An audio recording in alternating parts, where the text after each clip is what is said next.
Hello friends, কোয়েল কুকিংয়ে welcome সবাইকে। কিছু tips ও tricks সহ পারফেক্ট ছানা কাটার রেসিপিটি দেখার জন্য। যে কোনো মিষ্টির তৈরি করার প্রধান উপকরণ কিন্তু এই ছানা কাটার সঠিক নিয়ম তৈরি করে মিষ্টি বানানো অনেকই জরুরি। মিষ্টিগুলোকে সফট এবং পারফেক্ট কম্বিনেশনে আনার জন্য। তাই মিষ্টি তৈরির শুরুতে যত পারফেক্টভাবে বানাতে পারবেন ততই মিষ্টিগুলো ভালো হবে। ছানা তৈরি করার জন্য ওভেনে একটা প্যান নিয়ে 1 লিটার ফুল ক্রিম গরুর তরল দুধ নিয়ে নিচ্ছি। গরুর দুধ বা প্যাকেটের দুধ যে কোনোটাই ব্যবহার করা যাবে, তবে খেয়াল রাখতে হবে দুধ যেন ফুল ক্রিম হয়, মানে ননিযুক্ত থাকে। ফ্লেমটাকে মিডিয়াম হিটে রেখে দুধগুলোকে নাড়াচাড়া করে জাল দিয়ে দিচ্ছি। এদিকে খেয়াল রাখতে হবে দুধের নিচটা যেন লেগে না যায়।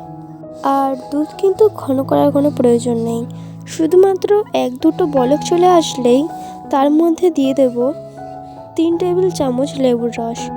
অল্প অল্প করে 2 থেকে 3 বার মিশিয়ে নিতে হবে। প্রতিবার লেবুর রস দেওয়ার পর একটু করে নেড়ে দিতে হবে। লেবুর রসের পরিবর্তে ভিনিগার বা টক দই দিয়ে ছানা কাটানো যাবে। আপনারা দেখতেই পাচ্ছেন আস্তে আস্তে ছানাটা কেটে আসছে। আর হ্যাঁ, টক দই, ভিনিগার বা লেবুর রস যেটাই ব্যবহার করেন না কেন, ফ্লেমটা কিন্তু হাই করে রাখতে হবে। প্রায় 1 থেকে 2 মিনিটের মাথায় দুধটা ছানা তৈরি হবে আর জলটা সবুজ হতে শুরু করবে।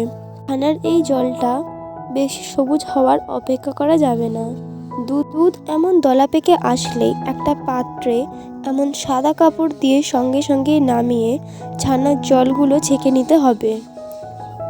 আর ছানার জলটা ওটা কিন্তু বেশ পুষ্টিকর, চাইলে ঠান্ডা করে আপনারা এমনিতেও খেতে পারেন, আবার মাংস রান্নাতেও ব্যবহার করতে পারেন, তাহলে মাংসের স্বাদ অনেক গুণ বেশি বেড়ে যায়। ছানাগুলোকে কাপড় দিয়ে মুড়িয়ে জল ঝরাতে রেখে দেবো 30 মিনিটের মতো। আর কোনোভাবেই কিন্তু হাত দিয়ে চেপে চেপে জল ঝরানো যাবে না, তাহলে ছানা ড্রাই হয়ে যাবে, পরে মিষ্টি ভালো হবে না। লেবুর রস বা ভিনিগার দিয়ে ছানা কাটালে একটা স্মেল রয়ে যায়। আপনারা চাইলে ছানাগুলোকে ফ্রেশ করে ধুয়ে নিতে পারেন। আজকে আমাদের পারফেক্ট ও সফট ছানা তৈরি হয়ে গেছে। এমন ছোট ছোট টিপসগুলোকে ফলো করলে আপনারাও সঠিকভাবে ছানা তৈরি করতে পারেন। আজকের রেসিপিটি কেমন লাগলো কমেন্টস করে জানাবেন। বাই দ্য ওয়ে, আমি কোয়েল, আপনারা দেখছিলেন কোয়েল কুকিং। আপনাদের সাথে দেখা হচ্ছে নতুন রেসিপি নিয়ে নেক্সট এপিসোডে। ভালো থাকবেন, সুস্থ থাকবেন, বাই।